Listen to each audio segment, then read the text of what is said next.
Hello મિત્રો, દરેકનું હાર્દિક સ્વાગત છે મિત્રો। ધોરણ 7 વિષય ગુજરાતી પાઠ નંબર 3 અમારી કામધેનુ મિત્રો સૌને સંપૂર્ણ સોલ્યુશન આ વિડીયોમાં કરવાના છીએ। તે પહેલા ચેનલમાં નવા છો તો ફટાફટ ચેનલને સબસ્ક્રાઇબ કરી તમારા મિત્રોને પણ વિડીયો શેર કરી દેશો। અહીં તમને તમામ વિષયના સ્વાધ્યાય અને સ્વાધ્યાયન પોથી સોલ્યુશન પણ મળી રહેશે। તો મિત્રો શરૂ કરીએ છીએ એક વાતચીતથી, જેની અંદર પહેલો પ્રશ્ન છે, તમને કામધેનુ મળી જાય તો શું શું કરશો? ઉત્તર, મને કામધેનુ મળી જાય તો મજા પડે। ભૂખ લાગે એટલે પિઝા બર્ગર મંગાવું, ચોકલેટ આઈસ્ક્રીમ તો ખરા જ। સ્કૂલ ફી, પુસ્તકો, સાયકલ, મમ્મી પપ્પા જે ચિંતા મારા માટે કરે છે તે સઘળું કામધેનુ પાસે માંગી લઉં। પ્રશ્ન 2, તમારા ઘરમાં કોઈ પ્રાણી પાળ્યો છે કે કેમ? ઉત્તર, ના, અમારા ઘરમાં કોઈ પ્રાણી પાળવામાં આવી નથી, કારણ કે મારા મમ્મી સ્વચ્છતાના ખૂબ આગ્રહી છે। તેમને ઘરમાં પ્રાણીને કારણે ગંદકી થતી લાગે છે, જો કે તેઓ પ્રાણીઓને ખૂબ પ્રેમ કરે છે। સવારે મંદિરે જતા ગાયને ઘાસ ચારો ખવડાવે છે, શેરીના કૂતરાને તાજી રોટલી અને દૂધ ખવડાવે છે, પક્ષીઓને ચણ નાખે છે। આમ અમારો પરિવાર પશુ પ્રેમી પરિવાર છે। પ્રશ્ન 3, તમે કોઈ પ્રાણી કથા સાંભળી છે? કઈ? ઉત્તર, હા, મેં ઘણી પ્રાણી કથા સાંભળે છે, જેમાંની એક આ પ્રમાણે છે। સાચી દોસ્તી। જોઈએ, એક ગાઢ જંગલ હતું। જંગલમાં એક હરણ અને એક કાગડો રહેતા હતા। કાગડો ઘટાદાર વડ ઉપર રહેતો હતો અને હરણ વડ પાસેની ઝાડીમાં રહેતો હતો। બંને ખાસ મિત્રો હતા। દિવસમાં એકવાર બંને મળે નહીં તો એકબીજાને ચેન પડે નહીં। એકબીજાની સાચી વાત સ્વીકારે અને એ પ્રમાણે વર્તે પણ ખરા। જંગલમાં એક શિયાળ હતો। એ ઘણો લુચ્ચો હતો। હરણને જોઈ એની દાનત બગડી। એને હરણનો શિકાર કરવાની ઈચ્છા થઈ। તે હરણને રોજ નવા ખેતરોમાં લઈ જવા માંડ્યો। હરણને સારું સારું ખાવાની મજા પડી ગઈ। કાગડાને શિયાળની લુચ્ચાઈનો ખ્યાલ આવી ગયો। કાગડાએ હરણને ચેતવ્યો, પણ હરણને કાગડાની વાત ગળે ઉતરી નહીં। ખેતરના માલિકને ખબર પડી ગઈ। એક દિવસ ખેતરના માલિકે ખેતરમાં જાળ નાખી। હરણ એમાં ફસાઈ ગયું। હરણ જાળમાં જ મરી જાય એની રાહ જોતું શિયાળ થોડે દૂર સંતાઈને બેઠું હતું। કાગડાએ હરણને ન જોયું એટલે તે હરણને શોધવા નીકળી પડ્યો। ઉડતા ઉડતા તેણે પેલા ખેતરમાં હરણને જાળમાં ફસાયેલું જોયું। કાગડાએ હરણને હિંમત આપતા કહ્યું, ભાઈ, તું ફિકર કરીશ નહીં, તું મરદાની જેમ પડી રહેજે। હું કાકા બોલું એટલે તું દોડવા માંડજે। થોડી વાર પછી ખેતરનો માલિક ત્યાં આવ્યો। તેણે ઝાડમાં મરેલા હરણને જોયું। તેણે ઝાડ ઉપાડી લીધી। તે જ વખતે કાગડો કાકા કરવા લાગ્યો। કાગડાનો અવાજ સાંભળી હરણે ઊભા થઈને દોડવા માંડ્યું। ખેતરના માલિકે હાથમાંથી લાકડી હરણ તરફ ફેંકી, પણ હરણ તો દૂર નીકળી ગયું હતું। લાકડી લાગતા શિયાળના માથા પર વાગી ને શિયાળના ત્યાં જ રામ રમી ગયા। પ્રશ્ન 4, તમને કયું પ્રાણી સૌથી વધુ ગમે છે? શા માટે? ઉત્તર, પ્રાણીઓ મને સૌથી વધુ કૂતરો ગમે છે। કૂતરો વફાદાર હોય છે। અમારી શેરીમાં મોતી નામનો કૂતરો વર્ષોથી રહે છે। શેરીની રાત દિવસ ચોકી કરે છે। અજાણ્યા લોકોને જોઈને ભસે છે। એકાદ બે વાર તો શેરીમાં આવેલા ચોરને ભસીને ભગાડ્યા હતા। તે શેરીના લોકોને ઓળખે છે। તેમને જોઈને પૂંછડી પટપટાવે છે। બાળકો તેને પ્રેમ કરે છે। એની સાથે વિવિધ રમતો પણ રમે છે। પ્રશ્ન 5, પ્રાણીઓની સાર સંભાળ કઈ રીતે લઈ શકાય? તો કે પ્રાણીઓની સાર સંભાળ આપણા કુટુંબના સભ્યની જેમ લેવી જોઈએ। પ્રાણીઓને સમયસર જરૂરી ભોજન અને પાણી મળી રહે તેવું આયોજન કરવું જોઈએ। તેમને રહેવા માટે સ્વચ્છ તેમજ ગરમી, ઠંડી અને વરસાદથી રક્ષણ મળે તેવી જગ્યા આપવી જોઈએ। જો તેઓ બીમાર હોય તો તેમની યોગ્ય સારવાર કરાવવી જોઈએ। તેમની સાથે સ્ત્રાવ તેમજ પ્રેમપૂર્ણ વ્યવહાર કરવો જોઈએ। પ્રશ્ન 6, તમને લાગે છે કે બોડી ગાયથી આખા ઘરનું ગુજરાન ચાલી શકે? હા, લેખકે પોતાના કુટુંબની જે વાત કરી એ રીતે લેખકના આખા ઘરનું ગુજરાન ચાલી શકે। ભેંસ મરી ગઈ, ખેતર વેચાઈ ગયું, બાપુનું અવસાન થયું, બોડીની દૂધના આવક સોંઘારત હતી, નાનો ભાઈ, નાની બહેન, પોતે અને બા એમ 4 જણનું નાનું કુટુંબ બોડી ગાય પર નભતું હતું। પ્રશ્ન 2, પાઠના આધારે સાચા વિકલ્પ સામે સાચા નિશાની કરો। જેમાં વિકલ્પ નંબર 1, બોડી ગાયને લાગુ પડતું નથી, તો ઓપ્શન અ, પારકાને પણ દોહવા દેવા। બીજા નંબરે જોઈએ, બોડીનો વંશ વહેલો બહુ મોટો, કારણ કે તો કે બોડી દર 1.25 વર્ષે વિયાતી હતી। 3, વાડીનો પીપળો બોડી પીપળો તરીકે ઓળખાતો, કારણ કે તો બોડીને પીપળા નીચે દાટી હતી। પ્રશ્ન 3 વિગત વાંચો અને લેખકે આવું શા માટે કહ્યું હશે સમજાવો. એક ગઈ તે જ વર્ષે મારો કોલેજનો અભ્યાસ પૂરો થઈ ગયો, મને નોકરી મળી એ પણ કેવો અકસ્માત. તો ઉત્તર જોઈએ. લેખકના બાપુના અવસાન પછી ઘરનો નિર્વાહ બોડી ગાયના દૂધને વેચવાથી મળતા પૈસાથી થતો. આમ બોડી ગાય ઘણા વર્ષો સુધી પરિવારના નિર્વાહની જવાબદારી એકલીએ પૂરી પાડી હતી. તેણે લેખકની બાને પરિવારના નિર્વાહ માટે કોઈની પાસે હાથ લાંબો કરવાની વેળા આવવા દીધી ન હતી.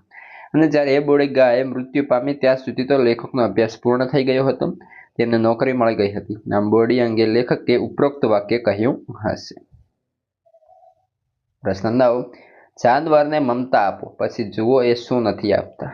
ઉત્તર લેખક કહેલું આ વાક્ય સૂચવે છે કે જો જાનવર પણ પ્રેમ મમતાને સમજે છે, પ્રેમ અમને મમતા મળતા આપણા પરિવારનું એ પણ સદસ્ય બની જાય છે. આપણા પરિવારના સુખ દુઃખમાં એ ભાગીદાર બને છે, પરિવાર પર આવતા સંકટોમાં મદદરૂપ થાય છે. જેમ કે બોડી ગાય લેખકના ઘરે ચોરી કરવા આવેલા ચોરને જોઈને બરાડા પાડીને ફળિયાના સૌને જગાડે છે અને ચોરોને ભગાડે છે. લેખકના બાપુના મૃત્યુ વખતે પણ તે સ્વજનને ગુમાવ્યાનું દુઃખ અનુભવે છે.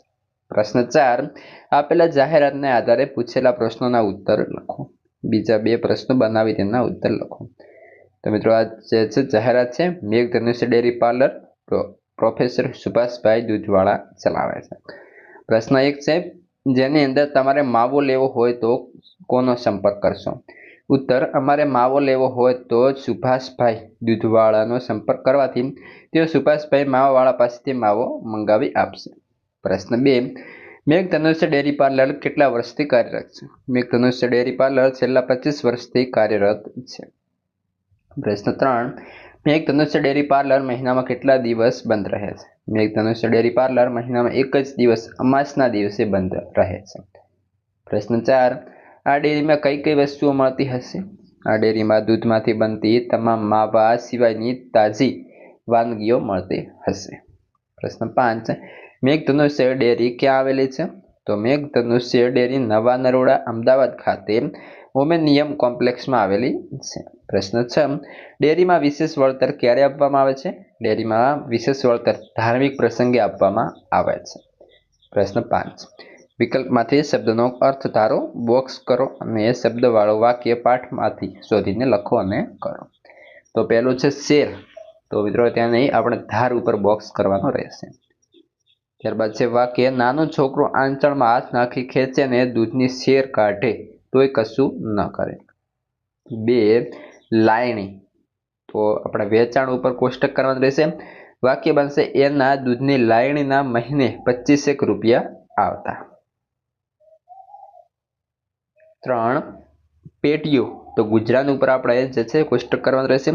નાનો ભાઈ અને નાની બહેન એટલા જ ઘરમાં એટલે અમારું પેટીયું નીકળતું.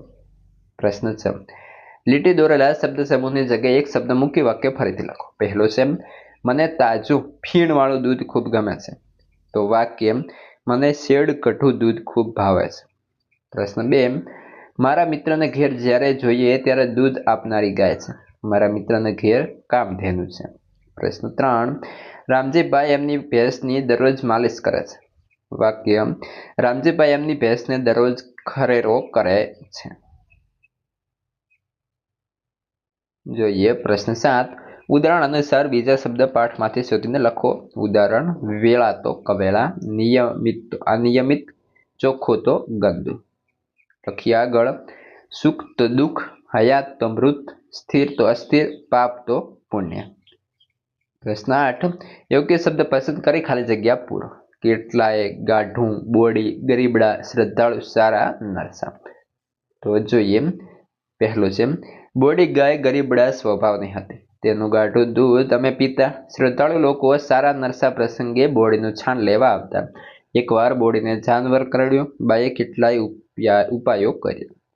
9 અ, બ અને ક માંથી વાક્યના અંશ લઈ અર્થસભર બનાવો. જોઈએ આની અંદર કોષ્ટક તમારે પણ આપેલું હશે. તો વાક્ય પહેલો ઉત્તર લખીએ. બોડી ગાય કુટુંબની કામધેનુ હતી. બીજું બોડીનું છાણ સારા નરસા પ્રસંગે લઈ જતા. 3 પીપળો આજે બોડી પીપળો કહેવાય છે. 4 ખરી પરીક્ષા સમયે બોડી અમારા લોકોનો સહારો. 5 આખું શરીર ફૂલી ગયું ને આખરે તે મરી ગઈ. પ્રશ્ન 10. ગઈકાલે જગ્યાએ આવતીકાલે લખી નીચેનો ફકરો યોગ્ય ફેરફાર કરી ફરીથી લખો. પછી સાથે બંને ફકરાનું વાંચન કરો. જોડી કરી. ગઈકાલે પપ્પા મને ફરવા લઈ ગયા હતા. પપ્પાએ મને આઈસ્ક્રીમ ખવડાવ્યો. પપ્પાથી પહેલાં હું આઈસ્ક્રીમ ખાઈ ગયો. મારા મોઢા પર આઈસ્ક્રીમ થઈ ગયો. તેથી પપ્પા ખડખડાટ હસી પડ્યા. ઉત્તર. આવતીકાલે પપ્પા મને ફરવા લઈ જશે. પપ્પા મને આઈસ્ક્રીમ ખવડાવશે. પપ્પાની પહેલાં હું આઈસ્ક્રીમ ખાઈ જઈશ. મારા મોઢા પર આઈસ્ક્રીમ થઈ જશે. તેથી પપ્પા ખડખડાટ હસી પડશે. મિત્રો પ્રશ્ન 11. નીચેના પ્રશ્નોના ઉત્તર લખો. જેમાં પહેલો પ્રશ્ન છે, લેખકે બોડી ગાયને એમની કામધેનુ તરીકે શા માટે ઓળખાવી હશે? ઉત્તર. લેખકના બાપુજીના અવસાન પછી બોડી ગાય અને ભેંસ તેમના પરિવારના ગુજરાન એકમાત્ર સાધન હતું. ભેંસ વર્ષના અંતરે મરી ગઈ. બીજી ભેંસ ખરીદવાની આર્થિક સ્થિતિ નહોતી. ખેતર વેચાઈ ગયા પછી બોડી ગાય ઉપર જ લેખકનું કુટુંબ નભતું હતું. તેના દૂધને વેચવાથી મહિને 25 રૂપિયા આવતા હતા. મોંઘવારીના એ સમયમાં આ રકમથી પરિવારનું ગુજરાન ચાલતું હોવાથી લેખકે બોડી ગાયને તેમની કામધેનુ તરીકે ઓળખાવી હશે. પ્રશ્ન 2. ઘરના બધા ગાયની શી સંભાળ રાખતા?